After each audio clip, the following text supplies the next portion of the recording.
signs of a potential reconciliation between the world's two superpowers. President Xi Jinping says China is ready to work with the United States to properly manage their differences. Mr. Xi is expected to hold virtual talks with President Joe Biden as early as next week. The dialogue comes amid heightened tensions over Taiwan and Beijing's expanding nuclear arsenal. And for more on this, Simon Marks joins us from the US Capitol. Simon, high expectations ahead of these talks in potentially just a matter of days.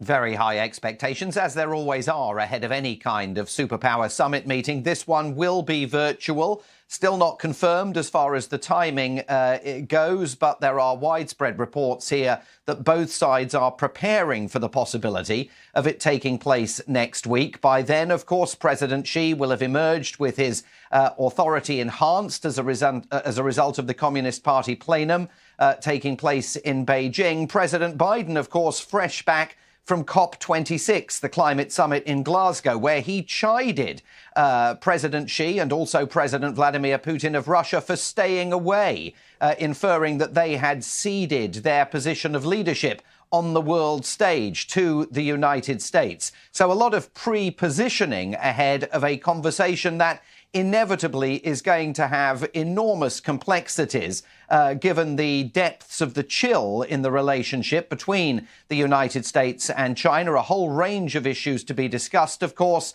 including the situation in Xinjiang, President Biden's review of the Trump-era trade policies to China that he's essentially left in place, plus, of course, the concerns the Pentagon has been expressing over the last few days about China's military build-up, its test that the United States claims of that hypersonic nuclear-capable missile, and, of course, the competing concerns over the situation in the South China Seas and Taiwan. So an enormous agenda. White House officials say there is no substitute for leader-to-leader conversation, but they've certainly got a lot to get done.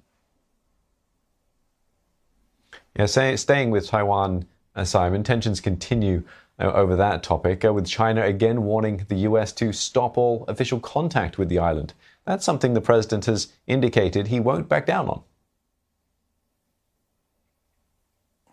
No, absolutely. That warning came after a congressional delegation arrived in Taipei on board a US military plane, to which the Chinese took exception. But over the last several weeks, we have seen President Biden and other senior administration officials here maintain that in the event that Taiwan were to come under attack, the United States would be there to defend it.